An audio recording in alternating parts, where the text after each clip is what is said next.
We're standing in the main aisle of what's known as the Basilica of Maxentius and Constantine, and even what's left is just huge. It's massive. The scale here is to just overwhelm you with the power of the engineering and the architecture. And the power of the emperor. That niche is where the famous head and limbs of Constantine were found. We love it in archaeology, art history, when we actually find the work of art in situ. So we actually have the original architectural location, and we actually have the architecture. This was started by the Emperor Maxentius, but then completed by the Emperor Constantine. It's pretty much a Maxentian project, but Constantine does some small modifications, and then ultimately his gargantuan statue, about 15 meters high, was placed on one end. So this is almost unprecedented in terms of scale in the history of architecture, and the Romans were able to do this because of concrete. They do have some gigantic basilicas like the Basilica Ulpia by Trajan in his Forum, and the Basilica Julia itself down in the Roman Forum, but this one here looks different. This one here looks more massive. Why? Because it's using a different kind of technology. It didn't have a ceiling of roof beams. It didn't have the timber truss work. Instead, it's borrowing from the frigidarium spaces, the large cold halls in the bath complexes, like the baths of Caracalla and the baths of Diocletian, and it just looks awesome. Over the main area, there was a massive groin vault made out of concrete,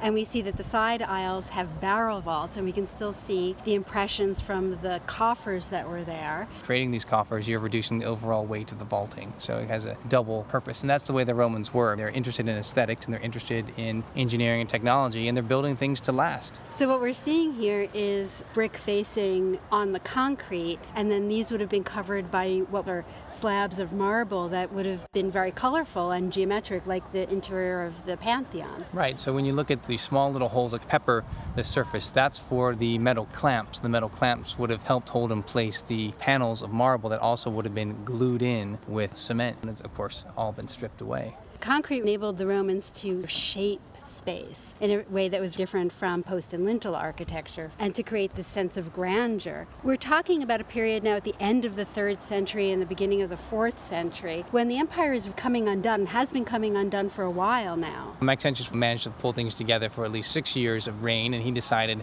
I'm going to make a fresh start in the city of Rome. I'm going to build a lot of massive structures in the Forum area. The warehouses around this part of town had burned down. It was a great opportunity to create a new large basilica, and that's what he does. So when you see a structure like this, you're very much aware that the Romans are still able to build and still able to wow the audience. But then a civil war follows, and Constantine goes to battle with Maxentius, with whom he was co-ruler before that. Right. There's a major discrepancy in who is the emperor. The tetrarchic system, where there were 2 senior emperors and 2 junior emperors, really doesn't work. And these guys are sons of some of those emperors, so they're duking it out literally all throughout the empire. And it's at the Milvian Bridge then that you get the total victory of Constantine and his troops, and Maxentius is killed at the Milvian Bridge. It was just before this battle that Constantine had his vision that inspired him to become a supporter of Christianity and decriminalize it. Right, and legalize it ultimately. And so this is the end of the empire, and in some ways the beginnings of the Middle Ages. Well, here's a point in time in which Constantine is coming in, he's celebrating his victory, but he's not making a sacrifice at the temple of Jupiter Optimus Maximus. And he will eventually move to make these big public churches for the first time, St. Peter's and St. John Lateran. But at the same time, he's